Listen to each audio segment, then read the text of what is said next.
So the concept of a high bottom basically means I didn't suffer enough to be able to accept these teachings, work with them, learn from them, and improve my life. And I understand that it's difficult for any of us to pick up a new set of ideas and to practice those ideas until they become part of who we are. Of course, it's difficult. But I do not agree with the premise that people need to be utterly broken in their life in order to try something new. Now, that is a very dangerous way to think.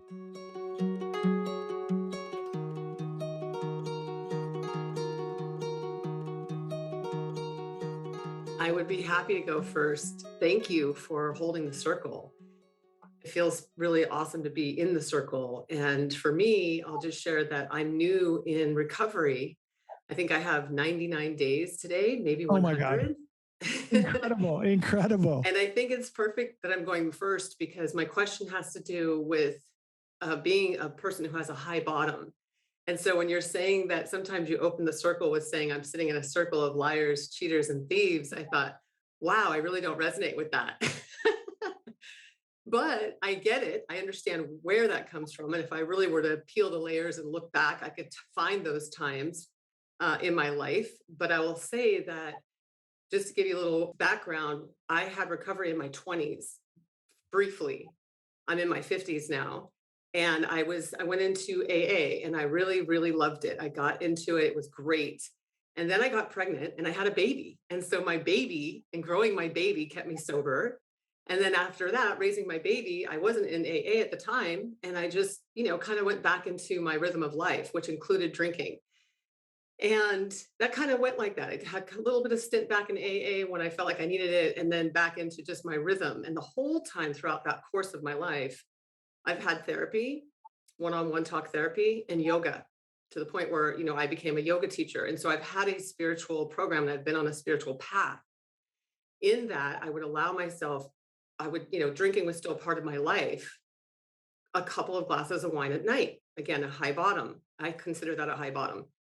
Very aware, right, about health and wellness and nutrition and wanting to cut this from my life. But it was like, I realized I couldn't do it on my own. So I did some sober October. I did like dry January, or I'm going to start the year with 90 days sober. There's a whole alcohol-free movement, which I think is amazing and powerful.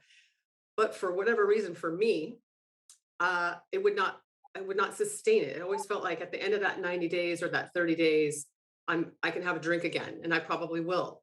And once I did, it was like I was back in the rhythm of having wine at night, always very controlled. So I've been a very controlled drinker, whatever you want to call it. It's even hard for me now. Like I said, I'm newly into recovery. I finally said, I got to just go to AA because I want long-term, I want sobriety. I want it. But I still have this struggle with this high bottom. Sometimes I sit in a meeting and I'm hearing the stories and it's like, do I belong here? Am I that gray area drinker?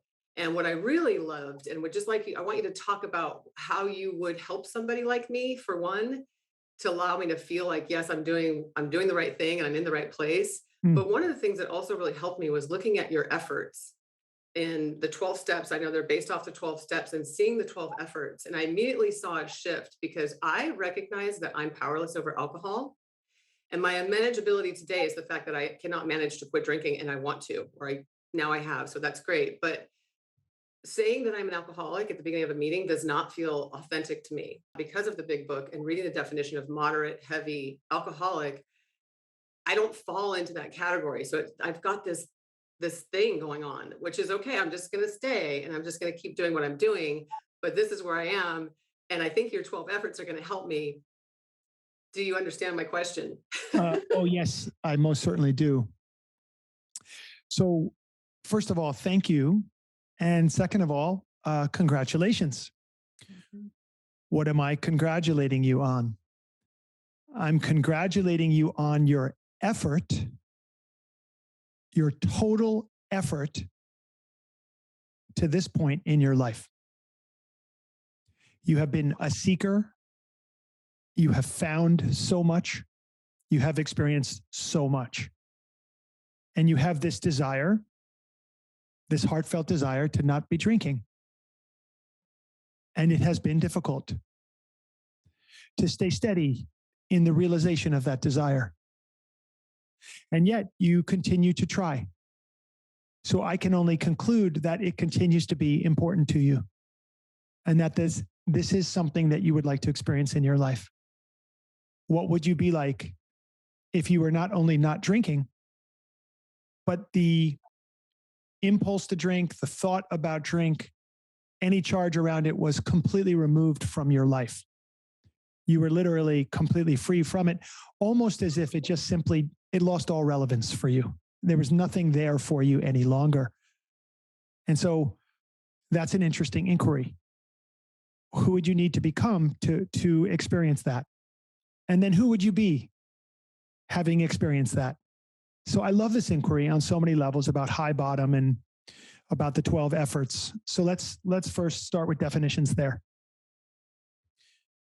A bottom. A lot of people use the term bottom to talk about that moment in time where they reached a point where they could no longer continue to live the way they were living, but they also didn't know how else to live. I consider that to be a very sacred moment in time. If anybody reaches that place where you just can't go on the way it's been. Historically, in modern day recovery, when we look at the history of Alcoholics Anonymous and the way the book was written, the big book of Alcoholics Anonymous, written during the late 30s, released in 1939, a game changer for so many. The book is written really for, as you have felt and expressed here in this question, written for the most severe of cases. It describes these severe cases in great detail. It also seems to separate groups of people in the way that they approach alcohol. So that, as you said, there's a light drinker, the person who can sort of take it and leave it, and it's really no big deal for them. They don't think about it much. It's fun for them, or it's sort of, it's not an issue. The medium drinker, maybe this person is sort of like gets to a point where they're like, this is a little intense. I think I need to let it go. And then the heavy drinker. Even the heavy drinker, they say, is not the particular category of human being that they're talking about, which is the alcoholic. The alcoholic is this breed apart altogether. And this book, and therefore all the principles in the book, seem to be written for and appropriate for that person, the alcoholic.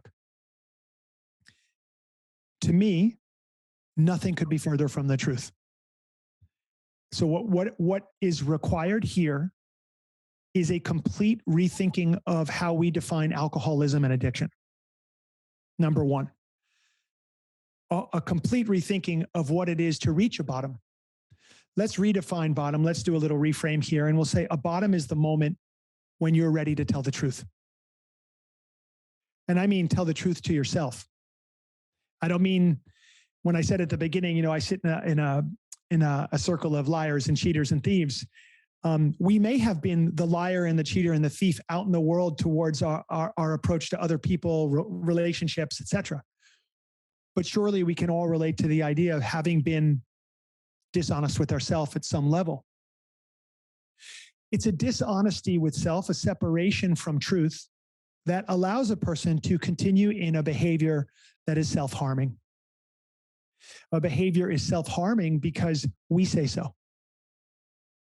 This doesn't feel good to me, and yet I keep going.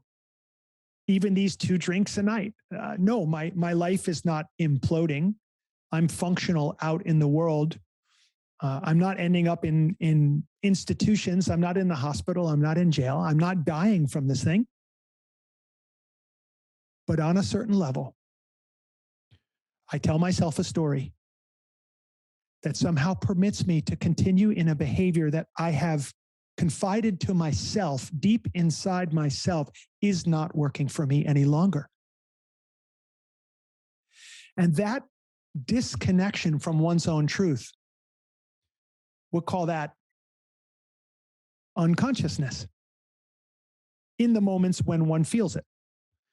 So one experiences this unconsciousness right before having a drink when that same person decided, however many minutes, hours, or days ago, I'm not going to do this again because I don't like this.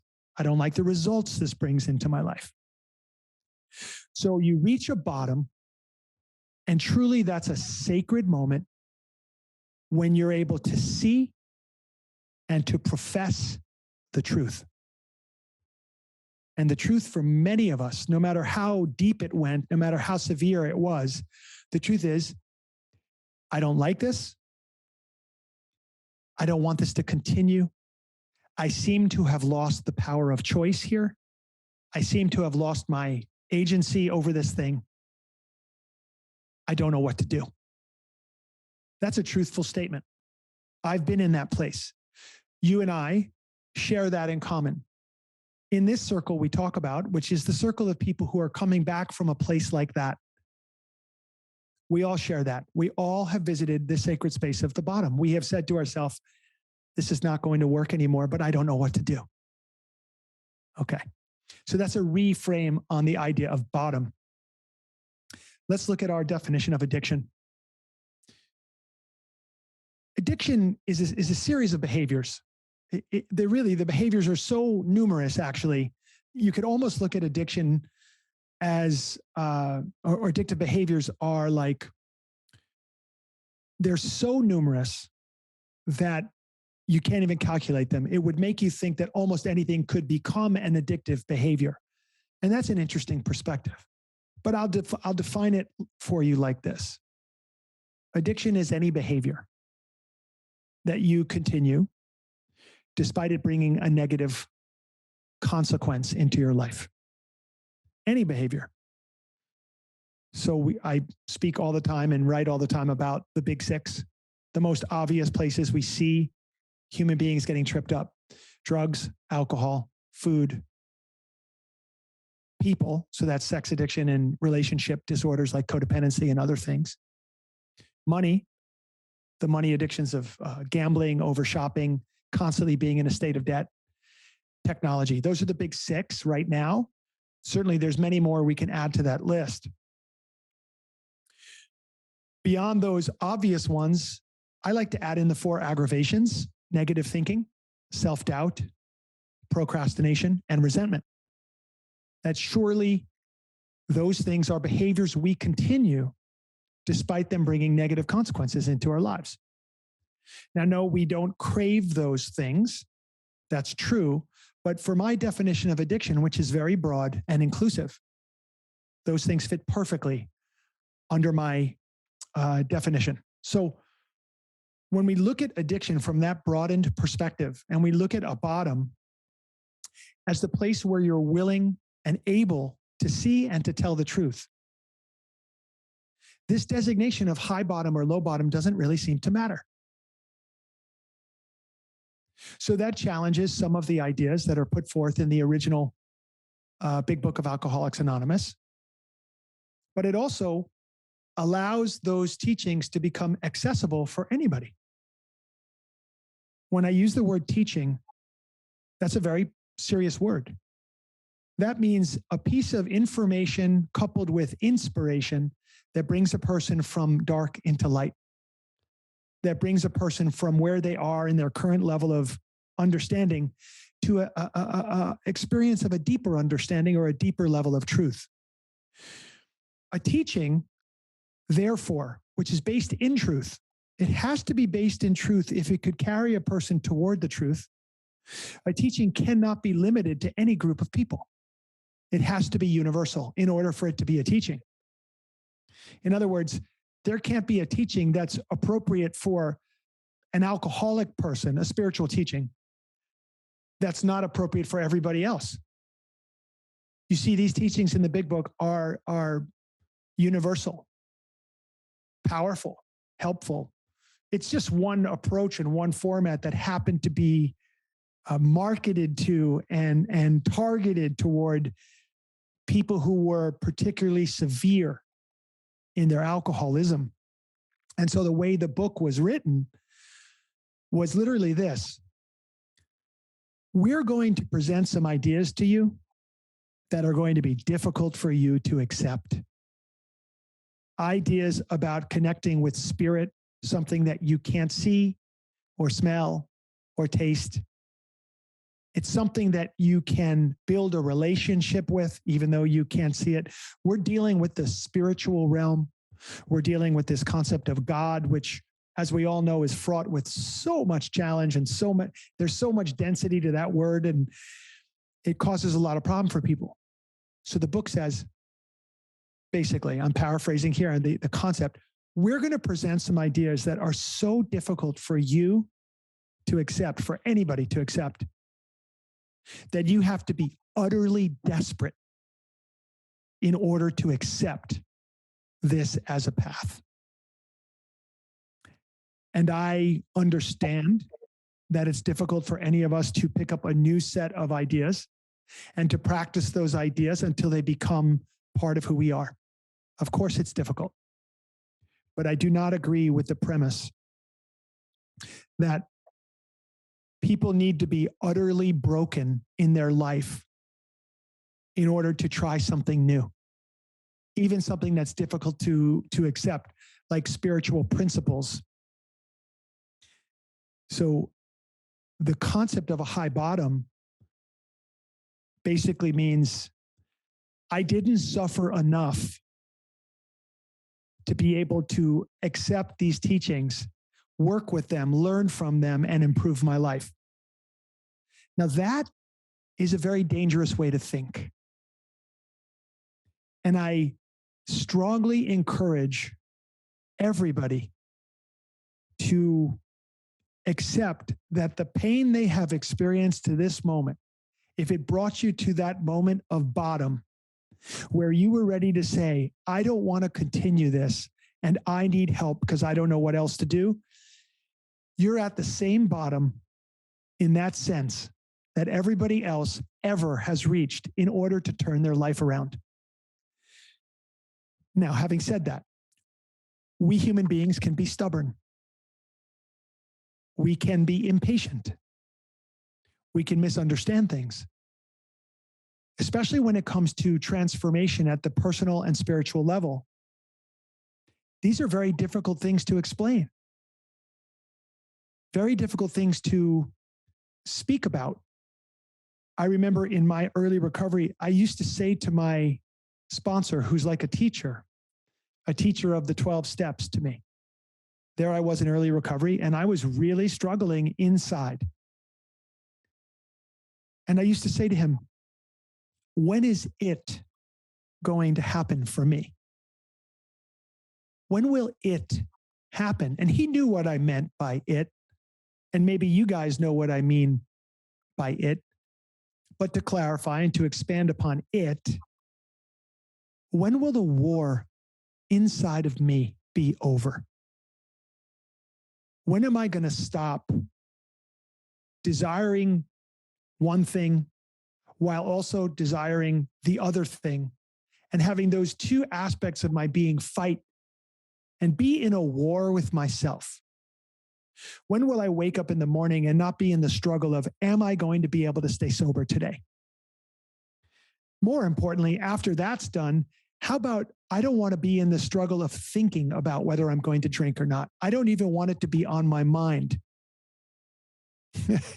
And my sponsor said to me, it will happen for you, but you won't know it's happening until later when you look back. And oh my, was he right? Because I don't know the moment. I don't know the day. But at some point, I woke up in the morning and I realized I hadn't thought about using drugs and alcohol for a long, long time. That it had been completely removed from my life and that the war was over. And on that topic, I was at peace. That was the one thing that I really wanted in my early recovery. I wanted to be at peace on that. As far as drugs and alcohol were concerned, I wanted it to be removed from me. And so you see, It happened. It was a spiritual transformation, a personal transformation that I can't describe to you. It happened because I stayed with the work. I was honest with myself and I was honest with other people. I was going to meetings and I would sit in that circle, that beautiful circle like we're in right now, and I would listen and I would hear other people reflect on their stories. I would share some of my stories. I would hear from my sponsor his reflections upon my stories. He gave me enough space for me to figure out what was happening for me. Very fortunate in that respect. And by reading and writing and communicating and asking the questions, and there were a lot of laughter and a lot of tears and a lot of kicking and screaming on my part. Why me? No, this doesn't make sense to me. Why do I have to do this? Why doesn't everybody else have to do this? Why do I have to do this? You know, I don't understand. This is so weird. I don't understand this God thing. What relationship am I building here? You know, no one could really tell me about it because it's really impossible to explain. But it happened for me. There was an awakening. There was a massive transformation, as there has been for so many of us who woke up one day and realized, wow, I'm different. I no longer see the world or myself in the world in the same way. And so, you know, for you, what I say to you with your high bottom is what I would say to anybody with a low bottom. It's just a bottom. You were able to see and to profess and express the truth for yourself. I'm sick of this. I don't want this to continue. I'd like to experience my life as a person who was no longer experiencing a craving, a desire, or any charge or energy around alcohol. I'd like to be free. If you really want that in your life, I will tell you what I was told. It will happen for you if you stay with it and continue to address the challenges as they arise, feel the joys as you get to feel them, make your connections, tell your story, listen to other people's stories, practice yoga, practice meditation, do your practices that bring you into connection with what's really true for you. And if you do that, ultimately, you will be led to a greater truth and a deeper experience of truth, and you will feel this great sense of freedom. And it won't be very long till it happens for you. Finally, I want to say, alcohol is a really, really misunderstood substance in all of its forms, whether that's beer or wine or, you know, any of the spirits, as we call them. It's a known depressant. The body doesn't do well with it, so the body has to work to process it out. We feel that the next day as a hangover, or maybe a very severe hangover, or ultimately we get stuck on it and dependent upon it in some way. It doesn't serve any great function. People will cite, it makes me feel more comfortable with other people. And to that, I would say, you really, really, really don't want to depend upon alcohol for your connection with other people. That you are going to want to ask yourself the deeper question, why do I not feel comfortable around other people? Why do I need drinks to loosen myself up? One doesn't want to depend upon anything external, a substance especially, to feel more comfortable around other people.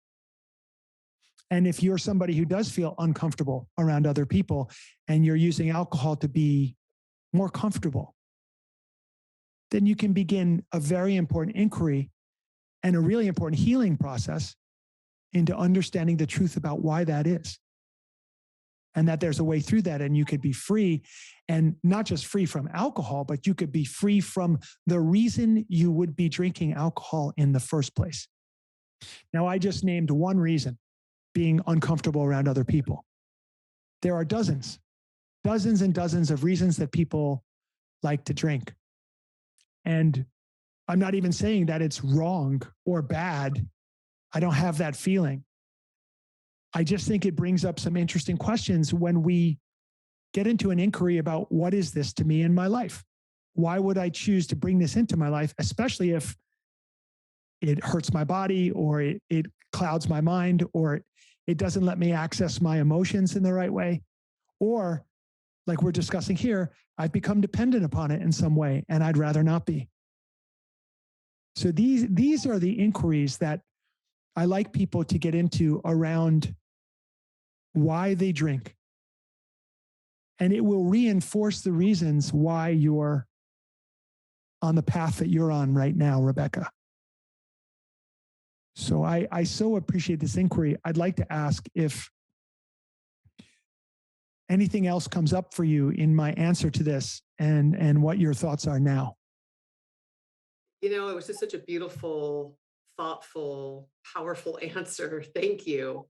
And I think for me, for some reason, I have grabbed onto this. Like it's almost been like maybe it's resistance. It's something that has been getting in my way a little bit, as far as just really just diving in and allowing the process of recovery to happen. But it also led me to you. So it's all good. And I know the journey is powerful. I really appreciate your answer. And I was trying to take notes. I can't wait to hear this because it's extremely helpful. I just loved it. Thank you so much. Okay, thank you so much, and I'm so grateful for for your vulnerability and your candor and your honesty. And I just love this question from where you are today in your recovery and all this experience you've had. By the way, you said you had recovery in at points in your 20s, and I would say that was not time wasted. Not time wasted. None of this is time wasted. This is all beautiful, and this is where you've come to today. One of my most beloved teachers, a cherished and beloved Indian spiritual teacher his name is Pujya Swami Chidanand Saraswati. And he says, whenever you wake up, it's the morning. So we're never behind. We're right where we need to be. And, I so appreciate this inquiry. And I just want to thank you for sitting in the circle with us today. You're welcome. Thank you for having me.